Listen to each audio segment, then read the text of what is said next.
on s'est associé aujourd'hui ensemble avec vous et avec CNRS, avec votre projet de long terme, la table de territoire, qui va être donc composé de tables rondes, conférences, et puis quelques ateliers pratiques.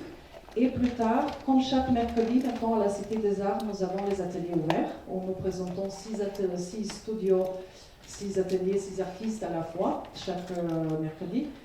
Nous avons donc co-curaté ensemble aussi ça, et ça vous pouvez découvrir à partir de 18h dans les petits plans que vous avez dans le programme. Par contre, il y a une triste annonce à faire, parce que nous sommes dans la période de maintenant Omicron, c'est ça, c'est Omicron. Nous sommes sous obligation très stricte, vu que nous habitons ensemble ici avec autour de 280 artistes, de suivre en fait les obligations gouvernementales. Donc tous les partages de boissons ou de repas ou des dégustations, malheureusement, sont aujourd'hui annulés. Il y aura donc vraiment plutôt le débat, des échanges de paroles menés par les artistes, mais sans dégustation. Parce que vous êtes, normalement, je devrais rester comme ça. Vous êtes invité de ne pas baisser votre masque quand vous êtes donc à plusieurs personnes dans le même espace. Voilà, donc ça, je vous remercie. C'est la grande contradiction de cette journée-là.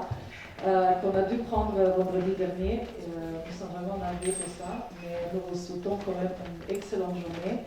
Et si vous avez des questions, je suis ici pour tout ce qui concerne aussi le programme de résidence à la Cité. Voilà, mais je donne la parole à Laura. Merci beaucoup. Merci beaucoup Natacha, merci d'abord de nous accueillir dans la belle Cité internationale des arts. On est très très heureux d'avoir pu mener ce programme ensemble. Donc Coal, en fait, on a monté, cette journée vient en fait un peu terminer 2 ans de collaboration autour d'un programme qui s'appelle la Table des Territoires, donc un programme européen, soutenu aussi par l'Union européenne, et qui réunit 6 lieux, 7 structures, toutes unies par un engagement fort et de longue date pour un rapprochement de l'art et de l'écologie et de voir comment les pratiques artistiques contemporaines peuvent contribuer à transformer concrètement la Terre, et notamment dans ce champ précis de l'art et de l'alimentation, et contribuer à faire émerger d'autres modèles possibles. Donc ces lieux, en fait, ils ont la particularité d'être tous, en tout cas 5 d'entre eux sont vraiment des lieux qui ont été créés par des artistes. Il y a la ferme Zone Sensible qui a été créée par Olivier Darnay, qui se trouve à Saint-Denis. Et son parti poétique, donc qui mène un projet extraordinaire depuis presque 5 ans, je crois, maintenant, sur cette ferme, qui est une des dernières fermes de la petite couronne et qui est en permaculture et qui propose une programmation culturelle très, très dense. Il y a également une ferme en République tchèque qui a été créée par l'artiste Barbara Benich, qui elle aussi s'appelle Artmil, qui elle aussi à la fois est un modèle agricole expérimental et un lieu de résidence d'artistes et de sensibilisation à l'environnement. Il y a le village, tout le projet Campo Adentro de Fernando Garcia Dori, artiste espagnol, qui a créé plusieurs lieux, dont le Elan Village, qui est un ancien village de bergers, qui a été restauré, qui est maintenant une école de pastoralisme et un lieu d'accueil de l'artiste en résidence. Et puis 2 lieux périurbains, le PAV, Parco Arte Vivente, créé par l'artiste Piero Gilardi à Turin, qui est un centre d'art et d'écologie avec notamment un parc qui accueille depuis bien longtemps des programmes communautaires et de collaboratifs participatifs autour de l'alimentation. Et puis enfin le tout jeune lieu Tavros, qui a été créé par l'Opus Athènes, à Athènes donc, qui est un tiers-lieu citoyen, culturel, qui aussi mène des projets avec son écosystème immédiat sur ces questions notamment d'alimentation et plus largement d'écologie. Et puis en fait, bien sûr, et puis donc Coal, qui est donc l'association que je dirige, qui se consacre à des programmes d'art écologie, donc qui a coordonné l'ensemble de ce programme et qui organise notamment cette journée et des rendez-vous réguliers qu'on a menés depuis 2 ans. Et puis le LADIS CNRS, donc ce laboratoire de géographie dont Nathalie Blanc ici vous dira un mot, surtout on racontera sa recherche, et qui a accompagné ce programme pour montrer combien ces pratiques sont enrichissantes à la fois pour la réflexion sur la transition écologique et bien concrètement pour proposer des alternatives à des modèles agricoles contemporains. Donc voilà, cette journée, Natacha a raconté un peu ce programme. Donc aujourd'hui, on réunit de très nombreuses initiatives qui ont nourrit ces 2 ans de recherche. Beaucoup d'artistes que vous découvrez, il y a une vingtaine en fait, d'artistes qui interviennent sur les tables rondes et dans les ateliers à la Cité des Arts ce soir, puisqu'il y a les ateliers de la Cité dont Natacha, enfin les artistes résidant actuellement à la Cité qui ont fait des propositions carte blanche sur cette thématique, et puis des artistes invités qui ont participé au programme et qui viendront restituer des recherches. Donc comme on disait, malheureusement rien n'est à proprement parler annulé, ce qui est annulé c'est les dégustations, donc c'est-à-dire qu'on va parler de vin plutôt que d'en goûter. Donc évidemment tout va devenir un peu moins joyeux, en fait, dans une abstraction. Mais les artistes seront là, il faut être généreux avec eux parce que c'est pas facile pour eux comme exercice. Et on a simplement dû annuler entièrement le repas de ce midi. On vous offrait un beau repas normalement cuisiné sur les recettes de Saint-Denis, et on a malheureusement dû annuler entièrement ce repas. Et également François Thévenon qui vous préparait une surprise à base de plantes sauvages, et on a dû l'annuler également. Voilà. Donc, mais passez une très bonne journée. Et donc maintenant, Édouard Delobry, donc, qui est du MUSEM, va vous présenter une petite histoire de l'art et de l'agriculture et de la nourriture. Et puis Nathalie Blanc introduira sur les recherches qu'elle a menées, puisque ce programme va mener à l'édition d'un livre en début 2022, qui sera la recherche de Nathalie et Barbara Péniche sur ces questions. Voilà. Merci, bonne journée.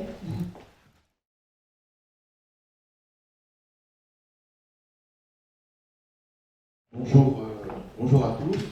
Je tenais tout d'abord à remercier les organisateurs de m'avoir invité à ce grand événement de conclusion d'un programme européen sur la table et le territoire. Donc je m'appelle Édouard Delobry, je suis responsable d'une collection au MUSEM, le musée des civilisations de l'Europe et de la Méditerranée à Marseille. Donc c'est un musée qui a été ouvert en 2013. Et c'est un musée qui conserve à peu près 350 000 objets en 3 dimensions. Et donc je suis responsable d'un des pôles de collection de ce musée, donc le pôle de collection qui traite de l'agriculture et de l'alimentation. Donc je me sens très à l'aise parmi vous aujourd'hui.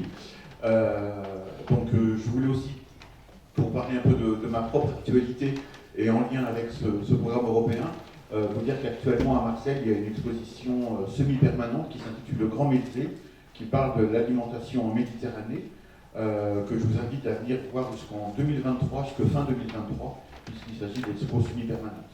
Alors, pour parler de la thématique dont je dois vous parler aujourd'hui sur l'art et l'agriculture, en fait, je vais rejoindre la table et passer les diapos moi-même, donc ce sera plus confortable. Et l'idée, c'est pas de me regarder, mais de voir le PowerPoint et de voir les œuvres que je vous présente. L'agriculture sous le prisme de l'art. Les exemples ne viennent pas forcément de façon évidente. En effet, l'agriculture, on peut considérer que c'est finalement plusieurs domaines. C'est à la fois la technique qui consiste à travailler la terre, à faire en sorte qu'elle produise un certain nombre d'éléments qui vont être utiles pour les hommes, donc par exemple évidemment céréales, mais on peut aussi intégrer à l'agriculture l'élevage, donc c'est-à-dire la domestication d'un certain nombre d'animaux qui vont être utiles aux hommes. Alors l'agriculture et l'élevage sont des techniques qui sont maîtrisées par les hommes depuis à peu près plus de 10 000 ans, mais si on considère du point de vue de l'histoire de l'art, on peut considérer que la représentation artistique de l'agriculture au sens large est visible de façon assez éparse et dépend finalement des civilisations et des périodes historiques. Donc ce que je vous propose là, c'est un panorama très rapide, très succinct, des représentations de l'agriculture depuis l'Antiquité jusqu'à nos jours.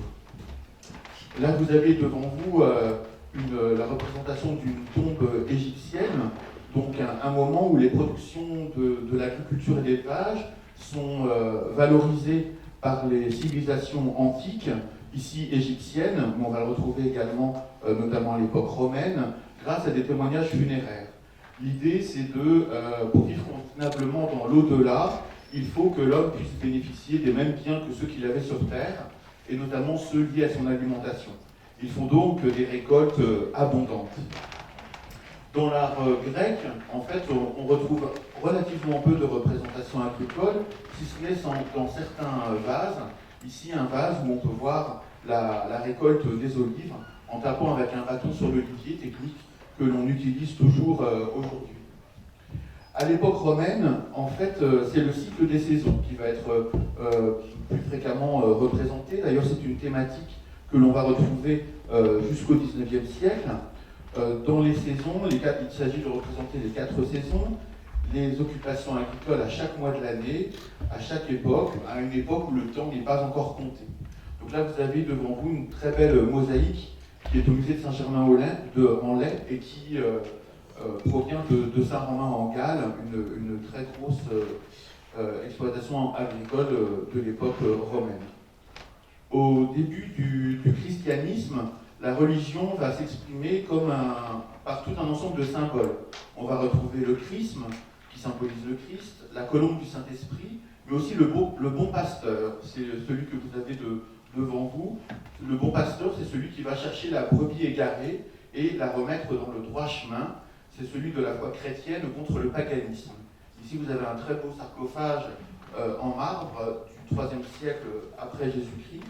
Et là, c'est la représentation d'un berger, un homme que l'on aurait pu rencontrer dans les plaines avec son troupeau. C'est lui qui est représenté ici. À Ravenne, cette fois, le bon pasteur, c'est le Christ qui est représenté en bon pasteur, mais dans sa figure christique classique. À l'époque médiévale, le territoire, toute l'Europe se couvre d'églises sur plus de 5 siècles, et donc on va retrouver dans ces églises la vie quotidienne des paysans. On va les retrouver sur des chapiteaux, comme c'est le cas ici, avec des thématiques qui sont très souvent représentées, comme les moissons ou encore les vendanges. Ici, ce sont les vendanges, puisque le pain et le vin symbolisent l'Eucharistie, le corps et le sang du Christ. Vous avez ici une scène de moisson qui provient d'un des vitraux de Notre-Dame de Paris, un des 48 médaillons qui représentent les travaux agricoles. Alors l'agriculture, on va surtout la retrouver dans un certain nombre de manuscrits. Là, c'est un des plus connus, qui est de Pietro di Crescenzi, qu'on appelle en français Pierre de Crescent, qui est le père de l'agronomie en Italie, et qui va rassembler dans un manuscrit l'ensemble des techniques agricoles connues au XIIIe siècle. En fait, il n'y avait pas eu de grands agronomes depuis les auteurs de l'Antiquité gréco-romaine, et par conséquent, Pierre de Crescent est quelqu'un de particulièrement important. Cet ouvrage s'appelle « Rusticant » et il va connaître un tel succès que le roi Charles V le fait traduire en français en 1373. En fait, c'est un calendrier où l'on retrouve tous les travaux agricoles, notamment quand il faut semer, récolter, battre le grain, tuer les cochons. Tout est particulièrement bien représenté. Alors, les manuscrits, c'est souvent aussi l'occasion de se rendre compte de l'évolution des techniques agricoles. Ici, sur cette enluminure, vous pouvez voir l'utilisation au XVe siècle donc, de la charrue avec un avant-train, ce sont les roues, qui sont tirées par des bœufs qui eux-mêmes permettent cette traction grâce au collier d'attelage. Et donc c'est intéressant aussi de voir que, au dehors, en général, ces manuscrits relatent souvent, ce sont des livres de prière, des livres sur les récits des saints, ou alors des récits antiques, mais c'est souvent aussi l'occasion de montrer des éléments de la vie quotidienne. Ici, sur cette autre miniature, donc du XVIe siècle, à la bibliothèque de Besançon, on peut voir là, cette fois, la charrue, donc une charrue assez moderne, avec un avant-train qui est tiré cette fois non plus par des bœufs, mais par un cheval. Là, par contre, il n'y a pas encore la maîtrise tout à fait du collier d'attelage, mais on peut voir aussi des éléments de modernité que l'on va trouver plutôt dans la France du Nord. Ici, dans un autre manuscrit, on peut voir l'utilisation du fer à cheval.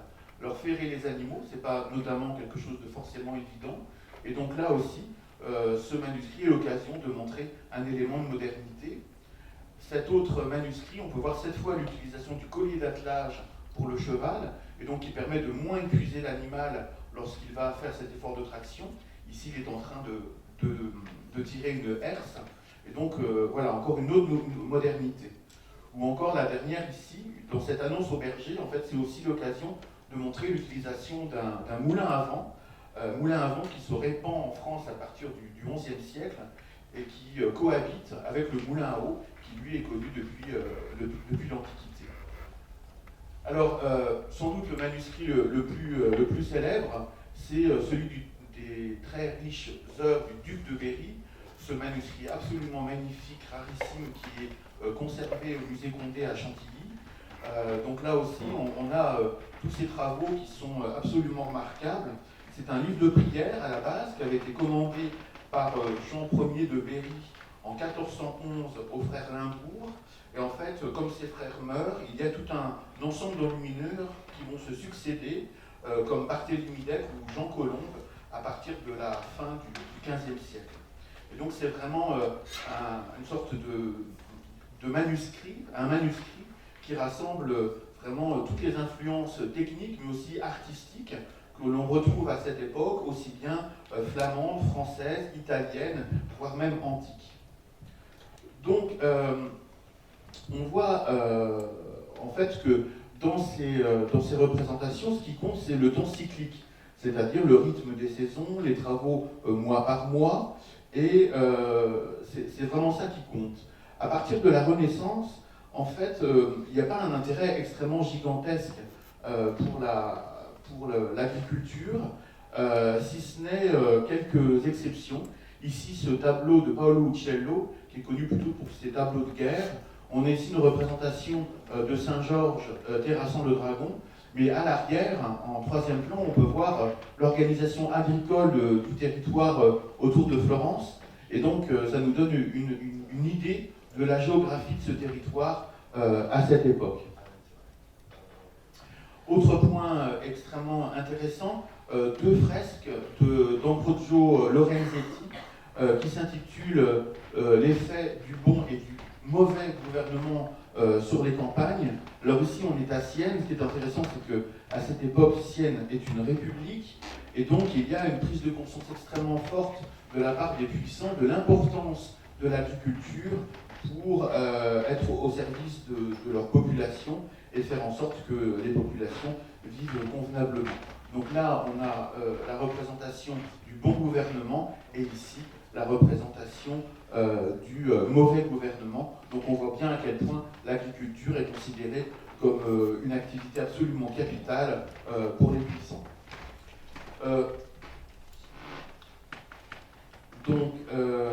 Alors, autre représentation intéressante ici de Léonard de Vinci.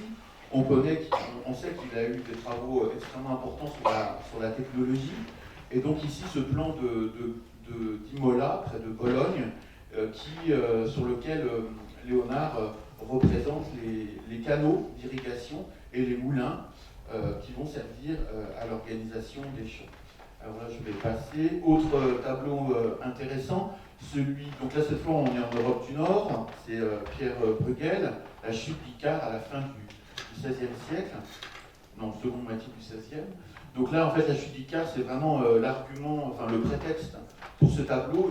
La représentation d'Icare, c'est juste le petit halo jaune au fin fond du tableau. Ce qui compte ici, c'est la représentation du laboureur au premier plan et la représentation du berger au second plan, les moutons servant, la fumure des moutons servant à fumer les terres et donc à les rendre plus productifs.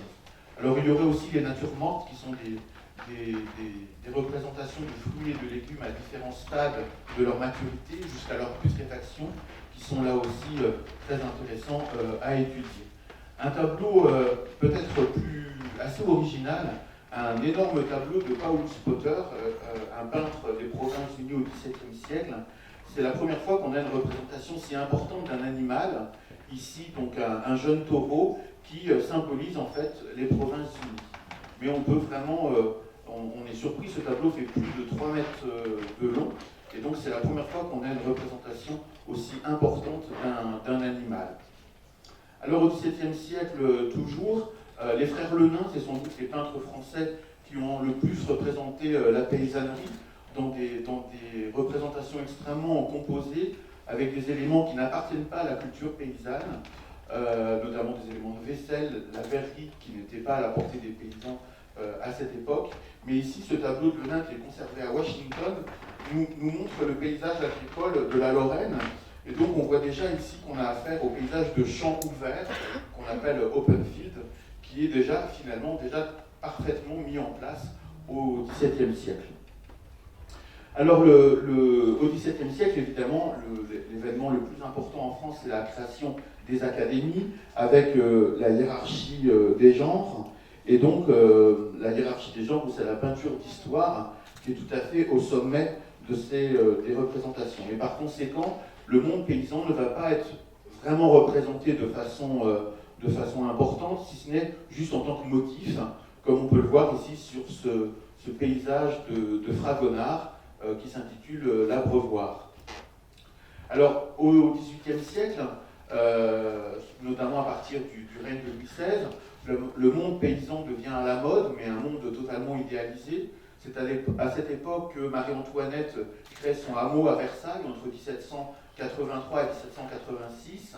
Donc on a une vision extrêmement organisée, extrêmement savante du paysage et de l'organisation d'une ferme qui est finalement totalement fictive, où la reine allait s'amuser à la fermière. Mais on voit bien que c'est une thématique qui devient à la mode. À cette même époque, l'État, le royaume, en fait, met en place un certain nombre de fermes modèles. La plus célèbre d'entre elles est la bergerie royale de Rambouillet, qui est créée par Louis XVI pour accueillir un troupeau de moutons mérinos qui viennent d'Espagne. Donc cette ferme existe toujours aujourd'hui, donc c'est la bergerie nationale aujourd'hui de Rambouillet, mais elle est visitable et elle montre l'idée d'une ferme moderne, donc l'intérêt pour les puissants pour l'agriculture.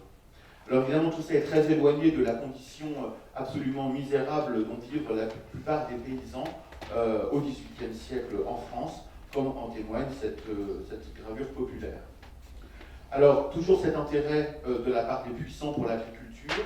Ici, la représentation d'une gravure avec Monseigneur le Dauphin Labourant. Là aussi, les puissants se rendent bien compte de l'importance de l'agriculture à une époque où en France, on est très en retard, notamment par rapport à d'autres pays, notamment par rapport à l'Angleterre ou l'Europe du Nord, qui est déjà en train de commencer sa révolution industrielle, alors que la France en est encore à essayer de valoriser ses territoires et ses terres agricoles.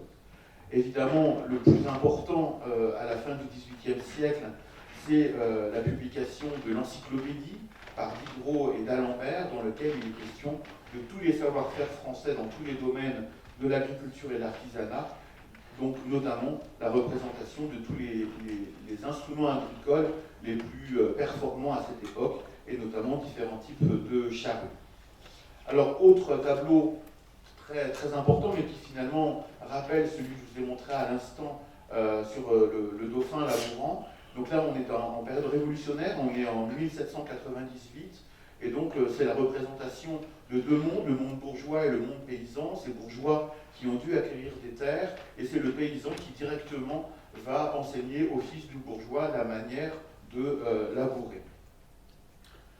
Alors, je vais avancer. Donc, moment important dans la représentation de l'agriculture en France, c'est l'école de Barbizon. Donc, Barbizon, c'est un petit village de Seine-et-Marne, pas très loin de Fontainebleau, où un certain nombre d'artistes vont en fait s'installer à partir des années 1820, notamment Corot. Et donc, ça va être l'occasion de représenter un certain nombre de paysages agricoles et notamment de nombreux bergers, puisque c'est une activité importante. Alors le milieu du XVIIIe siècle, la Révolution de 48 est un moment absolument charnière, puisqu'à partir de la Révolution de 48, le droit de vote est ouvert, c'est le suffrage universel masculin. Il faudra attendre 1946 pour que ce soit féminin. Mais en tout cas, il y a le droit de vote concerne également le monde paysan, et donc les élites vont devoir s'intéresser à cette classe paysanne. Et les artistes vont les représenter, vont insister sur la dureté du travail et sur la condition absolument misérable de ces paysans. Ici, un tableau de Millet, un vanneur, qui montre parfaitement l'attitude du corps devant un des gestes les plus pénibles de l'agriculture, le moment où il faut vanner les céréales. C'est très lourd à manipuler, en plus le paysan respire les balles de blé, donc toute cette poussière, et donc c'est particulièrement un travail difficile. Le glanage est un thème qui va être particulièrement traité par les peintres à partir de la seconde moitié du XIXe siècle, parce que le droit de glanage, dommage j'ai pas le temps de vous en parler très longtemps, mais le droit de glanage est en train d'être abandonné à cette époque. Et le glanage, ça consistait aux personnes les plus nécessiteuses, ça leur donnait la possibilité d'aller récupérer sur les terres qui ont été moissonnées les grains, les céréales qui restent en place. Donc c'est un moyen de subsistance pour un grand nombre de populations. Et donc à partir du moment où ce droit de glanage va être progressivement supprimé, cela pose une vraie question sociale sur la survie de ces paysans. Donc là je vais passer sur Rosa Bonheur. Bon, écoutez, voilà, je vais aller très vite. Je vais juste pour lui parler, vous dire un mot sur... c'est dommage de bâcler une présentation comme ça. Donc en fait, juste vous dire qu'à la fin du 19e siècle, l'intérêt pour le monde rural se manifeste aussi dans l'idée de conserver les modes de vie des paysans. Donc c'est la création d'un certain nombre de musées partout en Europe. Donc en France, c'est la création du musée ethnographique du Trocadéro. À un moment où on se rend compte que la population paysanne évolue beaucoup. C'est le monde en fait ouvrier qui va susciter plus d'intérêt. Et donc on a cette nécessité de sauvegarder un certain nombre de témoignages.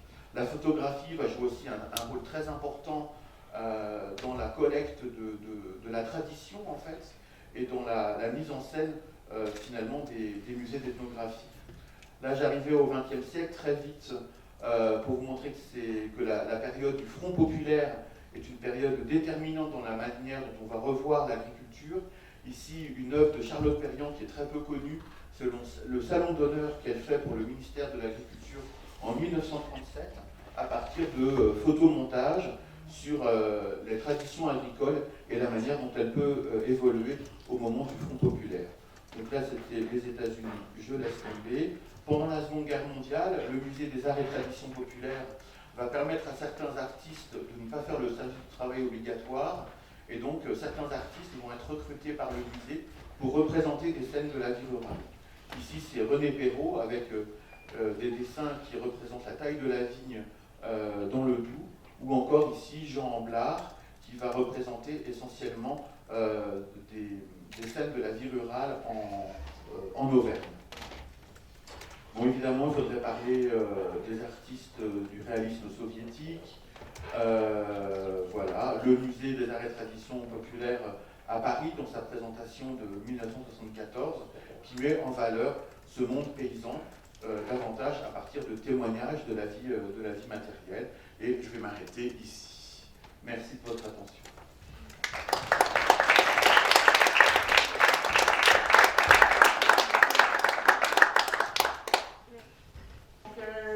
D'abord, merci d'être venu et je me joins à Laurent également pour dire merci à tous ceux qui ont contribué à ce programme et qui contribuent à cette journée finale de ce programme qui, nous l'espérons, aura une suite.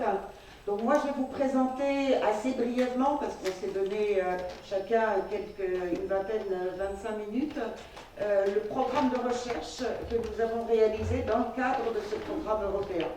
Donc, et ce programme, donc là je lui ai donné le titre de l'ouvrage, le futur titre de l'ouvrage, puisque nous allons publier avec ma collègue Barbara Benisch, qui est la directrice, comme vous l'a dit Laurent, d'un des lieux en République tchèque qui a contribué au programme.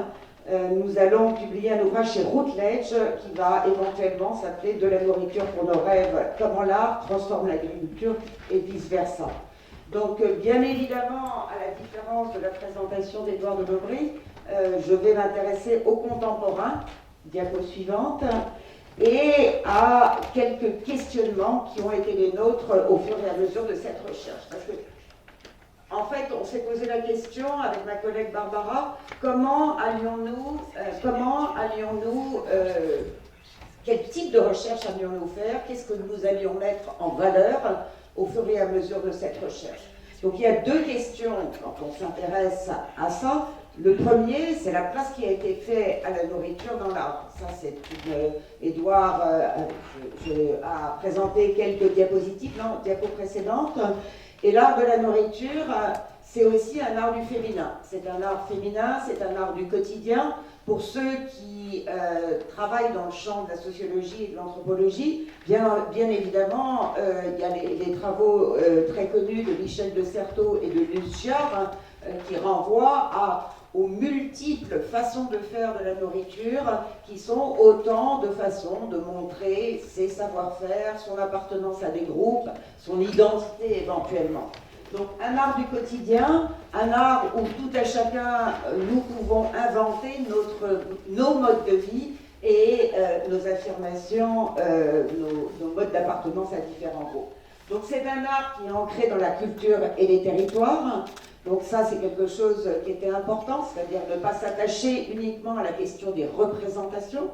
Vous le lirez éventuellement dans l'ouvrage, mais la manière dont ces artistes travaillent avec les territoires, travaillent avec les cultures locales et font éventuellement revivre certaines traditions locales.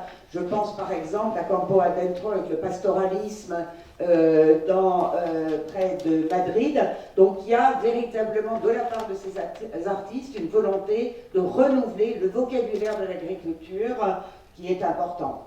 Alors c'est aussi un art qui s'est beaucoup globalisé. Ça c'est quelque chose, on a produit un numéro de la revue Multitude sur la globalisation de l'art de la nourriture. Et il y a notamment un ouvrage que nous avons coproduit avec donc Coal et puis le Parti Poétique qui s'appelle Les Récits Recettes. Et nous avons interrogé une trentaine d'habitants de Saint-Denis de toutes origines au sujet de leurs recettes, à la fois passées, présentes et futures, en essayant de mettre en valeur la manière dont ces recettes sont aussi des récits de vie, mais aussi des récits de territoire au fur et à mesure. Enfin, c'est un art symbolique, un art dit mineur souvent, qui intègre non seulement du savoir-faire, mais des représentations, des images, des couleurs, des odeurs. On a publié un ouvrage sur les odeurs en cuisine et la manière dont ça sert d'indicateur sur la qualité de la nourriture. Donc c'est un art multisensoriel et ça me semble tout à fait important. Et dans l'ouvrage, on a essayé d'honorer l'ensemble de ces facettes. Diapo suivante.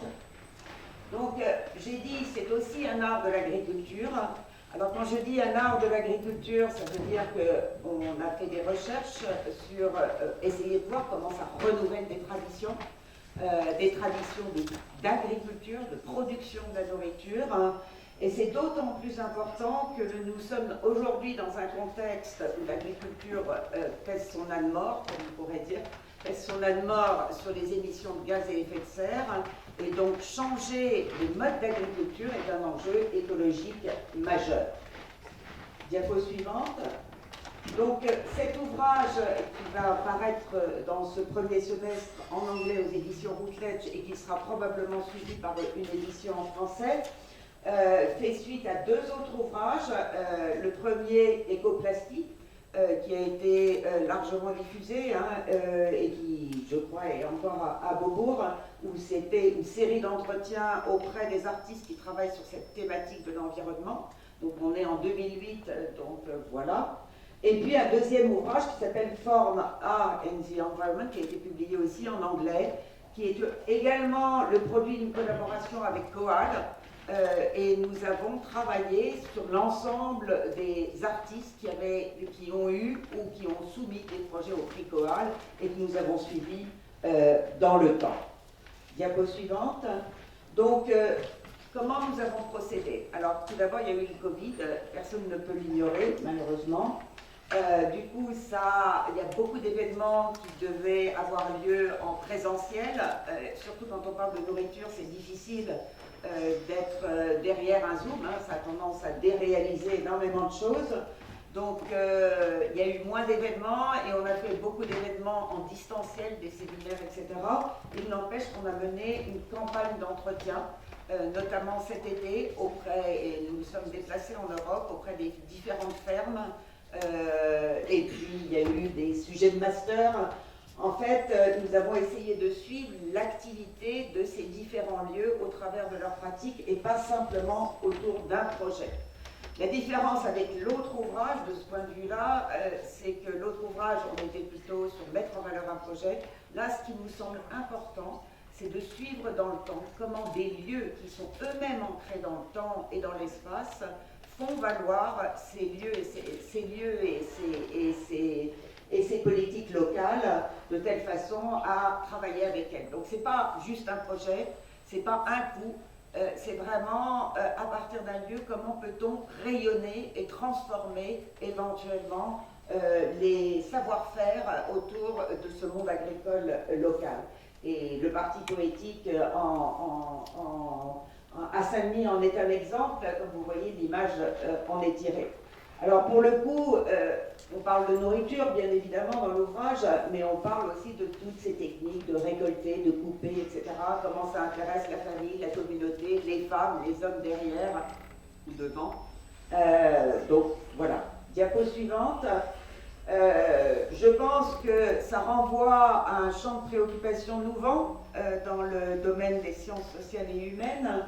C'est-à-dire qu'on n'étudie pas juste l'agriculture, ou on n'étudie plus juste l'art de produire de la nourriture, mais on parle de système alimentaire, avec l'idée que ces systèmes alimentaires, ils ne sont pas là juste pour produire de la nourriture, mais ils sont là pour produire des communautés qui se portent bien et sur un sol qui se porte bien également. Donc on est sur une vision beaucoup plus englobante des relations entre la production agricole et la production de nourriture. Diapo suivante. Je vais passer assez rapidement, diapo suivante. Donc dans l'ouvrage, on parle un peu de cette longue histoire de l'agriculture. Diapo suivante. Édouard en a dit un mot déjà. Diapo suivante. Une histoire qui, au XXe siècle, a été extrêmement bouleversée par la révolution agricole. Alors, sans m'étendre sur cette révolution agricole, hein, j'en dis quelques mots dans l'ouvrage, mais en fait, il y a au moins 3 entrées qui sont des entrées qui focalisent l'action des artistes, l'attention des artistes. C'est la mécanisation de cette agriculture. Hein. Vous voyez cette image d'un tracteur, c'est une image des années 30, je crois. C'est donc la question de la surmécanisation de l'agriculture, avec ce que ça veut dire en termes d'endettement des agriculteurs, et puis aussi ce que ça veut dire en termes de concentration des surfaces agricoles. Diapo suivante. Et pour le coup, on a cette mécanisation, il y a la standardisation, bien entendu, progressive des normes et des techniques culturelles. Donc, une auteure qui nous est chère, Anna Tsing, parle de plantationocène, quelque chose comme ça, pour qualifier notre époque plutôt que d'anthropocène, en disant que ce qui frappe, c'est qu'on a un modèle unique qui va être appliqué partout dans le monde. Donc ça, les artistes aussi, en restituant de la diversité des modes de faire, finalement, vont se porter se contrer cette dynamique. Il y a la question des intrants, qui est aussi symptomatique de cette révolution agricole, hein, fongicides, herbicides, pesticides, etc., qui jouent un rôle important dans la question des émissions de gaz à effet de serre, avec une production de nourriture qui est fast-foodisation. Voilà. Et puis une autre chose, et c'est le dernier point qui marque un peu là où les artistes proposent d'autres choses, c'est le rôle donné au vivant et au bétail. Encore une fois, je cite Campo Adelpo, puisqu'on parle de pastoralisme, on voit bien là qu'on a un autre rapport à l'animal de ferme, qui restitue des anciennes techniques, mais c'est aussi le rôle donné au vivant, par exemple au ver de terre, quand on parle d'agroécologie. Donc on a un renversement, ça serait peut-être beaucoup dire, mais en tout cas une critique en acte de ce rapport au vivant. Diapo suivante. Donc là, je vais aller assez vite. Je compte sur vous pour me dire le temps qui passe. On avance, s'il vous plaît. Diapo suivante. Donc, la question de cet ouvrage, à partir de là, c'est comment les artistes peuvent contribuer, disons, à la production d'un territoire alimentaire culturellement renouvelé. En fait, de quelle manière on peut penser ça? Et en outre, comment ils renouent avec l'idée et la pratique des territoires productifs. Alors, comme dans le précédent ouvrage, il ne s'agit pas de représentation, il s'agit d'agir directement dans le réel. Ça, c'est vraiment une chose qui différencie. Et les artistes écologiques, diapo suivante, que nous avions étudié, diapo suivante, que nous avions étudié dans l'ouvrage précédent, manifestaient déjà ce désir de s'impliquer dans le réel directement, c'est-à-dire de faire du jardin, de faire d'autres manières de produire ce réel.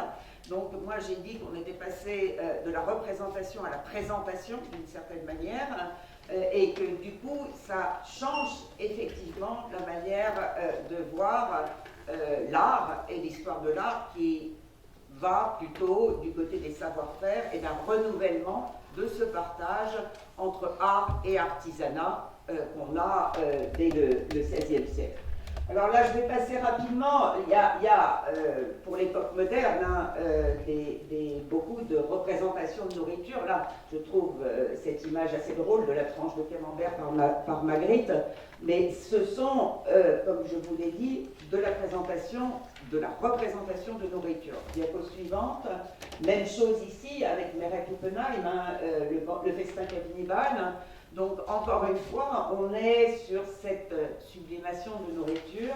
Diapo suivante, où, pour Dali, cette décoration de voitures avec un certain nombre d'objets qui relèvent de la nourriture. Diapo suivante, encore une fois, les deux hauts plats. Là, un livre de cuisine qui est culte, c'est un livre de cuisine qui avait été produit par Dali. Donc on voit même le rôle de la recette dans ce cadre-là. Dans l'ouvrage, on s'étend un peu plus sur tous ces exemples, mais ça, voilà. Diapo suivante.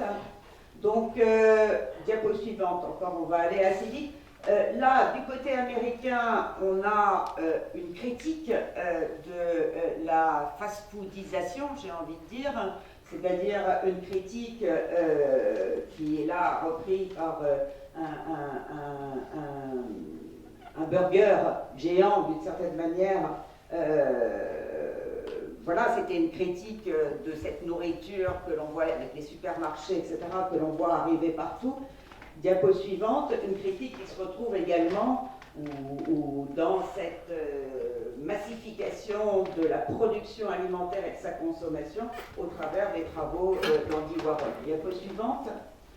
Du côté de l'Europe, c'est différent. Alors, différent pourquoi? Faudrait faire des recherches un peu plus importantes. Certes, il y a des artistes, par exemple Hérault, comme je vais vous montrer dans la diapo suivante, diapo suivante, qui vont parler de cette nourriture en abondance. Mais beaucoup d'artistes de la même période et qui vont suivre, diapo suivante, vont s'intéresser, notamment dans le courant de l'arte povera, à une autre façon d'utiliser les matériaux de la nourriture. Ça, c'est les matériaux alimentaires, je ne sais pas comment on peut dire, et vont essayer de réfléchir à comment renouer les liens avec la Terre. Donc il y a une recherche d'authenticité dans ces années-là, qui passe par l'idée de lien avec la Terre, et on retrouve ça chez les situationnistes, par exemple, je pense à René Rizel, ou je pense à d'autres. Donc, et là, on va voir que Pennon, donc, qui est un artiste, je crois qu'il y a une exposition sur lui en ce moment, il me semble, eh bien, va utiliser beaucoup d'aliments pour construire son travail. Diapo suivante, donc vous voyez là des façons d'utiliser la nourriture pour se faire une représentation, non plus 5 minutes de la nourriture, mais du travail agricole. On va passer, diapo suivante. Vous irez chercher, il y a beaucoup de travaux de Pennon. Diapo suivante, de Gaziorovski, qui est un exemple français tout à fait intéressant, puisqu'il a beaucoup incorporé l'image de la ruralité dans son œuvre, avec l'idée de renouer avec l'échange avec la terre. Donc on a vraiment là-dedans les germes de ce qui peut qualifier aujourd'hui certaines des pratiques artistiques que nous avons étudiées. Alors, il a notamment un cycle des paysans. Diapo suivante, donc il a réalisé des tourtes, enfin son personnage alternatif a réalisé des tourtes, avec notamment des excréments agricoles, de la paille, etc. Diapo suivante, et puis il va y avoir le travail de Speury, bien évidemment. Diapo suivante, avec les repas pièges, ou les tableaux pièges plus exactement, où après un repas, eh bien, l'ensemble des aliments étaient capturés par le tableau. Il va même ouvrir des restaurants. Diapo suivante, bon, le travail de Capro, on passe aussi parce que on y va, on avance. Je suis désolée, on a prévu trop pour le temps. Voilà, et cette idée du e-cart, littéralement art du manger, qui va donner lieu à des... il y a une dizaine d'années, il y avait une mode, d'une certaine manière, de l'événement artistique sous forme de repas, de dîner. Je crois que c'est un peu passé maintenant, mais c'était quelque chose qui était très important. Un des artistes que nous avons rencontré, Rirkrit Tiravanija, diapo suivante, qui va transformer le Palais de Tokyo en repas gigantesque. Diapo suivante. Voilà. Un dernier point, un avant-dernier point sur lequel je vais insister, c'est que beaucoup de ces artistes maintenant travaillent sur la question de la décomposition alimentaire. Ça, c'est aussi quelque chose qui est intéressant. Je pense à Michel Blasi, qui a exposé au Parco Arte Vivente notamment, et qui est très investi sur ces questions, notamment écologiques. Et la question du pourrissement est vraiment importante pour lui. Diapo suivante, on va passer... voilà. Alors, mais tous ces artistes, pour l'instant, n'ont pas encore travaillé la terre au sens directement. Et là, je vais montrer quelques diapos suivantes, en quoi les artistes ont cherché à modifier les modes de vie pour véritablement s'inscrire sur les territoires. Donc, Gazurowski en est un exemple en France. Diapo suivante. Donc, je pense par exemple à une de ces utopies du 19e siècle. Il faut savoir que, et ça nous amènera peut-être au prochain programme de recherche-création pour le coup, c'est de dire, il y a dans ce lien à la terre renouvelé une idée utopique de renouer avec des choses qui ont été perdues par les modes de vie urbains. Et ça, on en retrouve dès le 19e siècle, qui ont été plus ou moins des échecs, qui ont duré plus ou moins longtemps, mais qui ont porté cette aspiration-là. Diapo suivante. Diapo suivante, on va passer là-dessus. Et diapo suivante encore. Je voudrais juste montrer ces deux artistes qui sont des artistes écologiques importants et qui ont beaucoup travaillé avec la nourriture. Donc, Hélène Harrison et Newton Harrison, diapo suivante, donc, qui ont travaillé sur des vergers et des fermes en aquaculture portative. Diapo suivante. Voilà, en voilà une de 1971 qui avait été exposée notamment à Londres et qui avait été fortement critiquée. Il y avait les défenseurs des poissons qui étaient arrivés en disant qu'on faisait souffrir les poissons. Et ça a été une des choses sur les liens entre éthique et art qui a posé quelques questions. Voilà, je vais poursuivre rapidement, on ne va pas revenir, on passe. Voilà un autre exemple en Italie d'un artiste qui a travaillé la terre et qui a produit un livre qui s'appelle Imagine, je ne me souviens plus le nom du livre, qui doit être How to Imagine Narrative on Art. Et il parle de cette expérience agricole comme une façon de renouveler ce lien à la terre et au vivant. Diapo suivante. Bon, voilà une ferme aussi artistique sur des échangeurs dans des quartiers pauvres de San Francisco. Diapo suivante avec quelques photos. Diapo suivante. Et puis d'autres exemples français cette fois-ci qui sont liés notamment à des programmes culturels entre agriculture et culture. Voilà, je vais finir là-dessus. Les exemples, les artistes avec lesquels nous avons travaillé au cours de ce programme sont bien sûr au cœur de l'ouvrage, c'est-à-dire qu'on développe en termes de beaucoup plus en détail, notamment leur lien au territoire, mais l'ensemble de ces travaux sont évoqués ou au moins indiqués de telle façon à constituer un peu le substrat d'une réflexion en la matière pour le futur. Merci.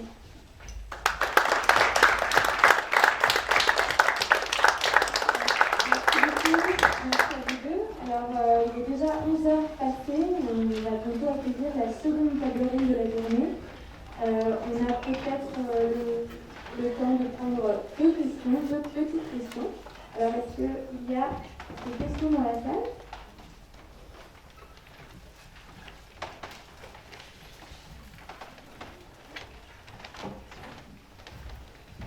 Bonjour, merci pour votre présentation. Je voulais savoir, dans la partie historique, en fait, c'est beaucoup des pratiques masculines. Est-ce que vous voyez quand même émerger, mais c'est un peu valable pour les deux interventions quand même, soit des recherches sur les pratiques féminines artistiques antérieures à l'art contemporain, ou pas du tout, ou est-ce que vous avez cherché, vous n'en avez pas trouvé, c'est vrai que ça s'inscrit dans une logique de l'histoire de l'art qu'on connaît bien aujourd'hui, mais je me posais la question quand même. Alors, les œuvres d'art faites par des femmes dans l'histoire de l'art, on est en train de les redécouvrir, on va dire. Donc, je pense qu'il y a un énorme travail qui est en cours pour les remettre à l'honneur.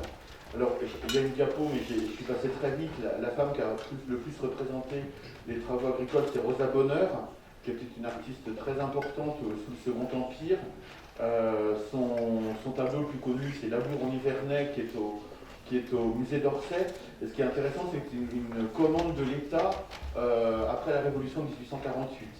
Donc ça veut dire que l'État commande à une femme, on n'est pas encore sous le Second Empire, donc elle n'est pas encore extrêmement connue, un tableau qui va être monumental, qui était destiné à l'origine au musée des Beaux-Arts de Lyon, et l'État va le trouver tellement bien qu'elle va le garder à Paris.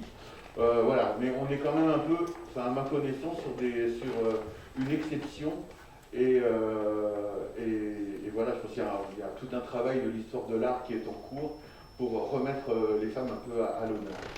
Oui, parce qu'au XXe siècle, il y a quand même pas mal de pratiques. Il y avait un monsieur là.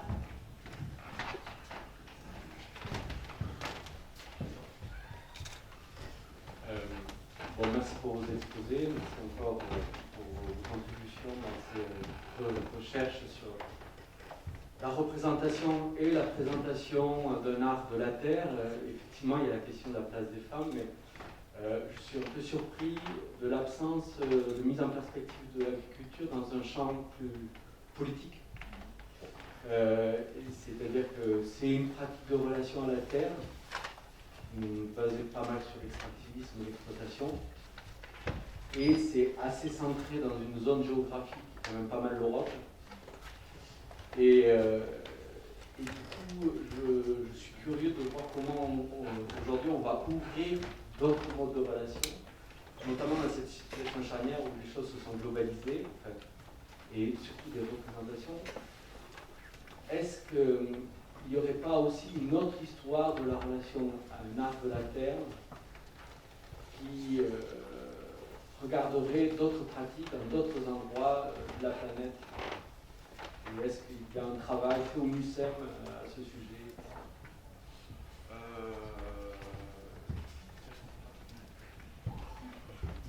ne comprends pas bien votre question. En fait. Ben, c'est simple, l'alimentation n'est pas assujettie à des modes.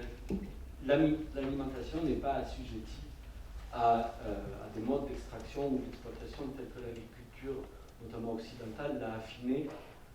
Je me base beaucoup sur le travail de James C. Scott dans le livre Homo Domesticus.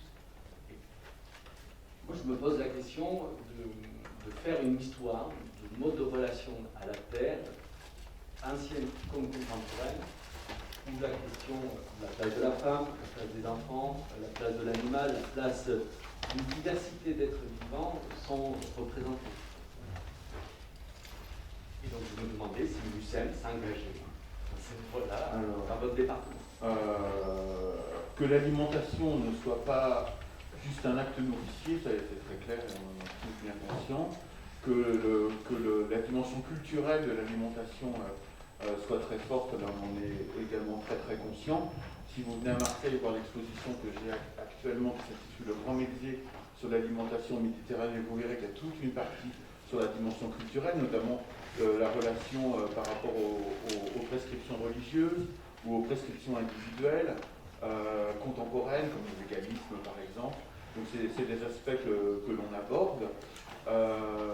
Et la dimension, par rapport à la dimension d'art contemporain, l'exposition présente des œuvres de Blasi, par exemple, une pizza géante. J'ai travaillé avec Nicolas Boulard sur une colorimétrie d'huile d'olive, par exemple.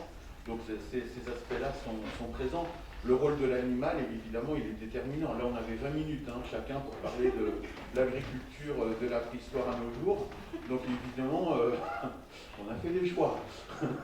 On ne pouvait pas traiter de tout, mais l'idée que l'agriculture ne soit pas vue sous l'angle uniquement nourricier est évidemment quelque chose qui est très important. On en a bien conscience. Mais je ne sais pas si j'ai bien répondu à votre question. Dans l'ouvrage, Thierry, si je te reconnais bien derrière le masque, c'est ça, à la voix, que je suis jamais sûre, on traite aussi du renouveau, notamment indien, pas indien d'Inde, mais indien d'Amérique au travers de la nourriture. On a travaillé un peu sur l'Inde, au Brésil et en Afrique, donc effectivement on traite de ces exemples-là, sachant quand même que notre cœur d'expertise, notamment parce qu'on avait prévu de faire plus de terrain, a été réduit du fait de la Covid et qu'on s'est beaucoup concentré sur les terrains qui étaient proches. Merci beaucoup pour vos réponses, vos questions.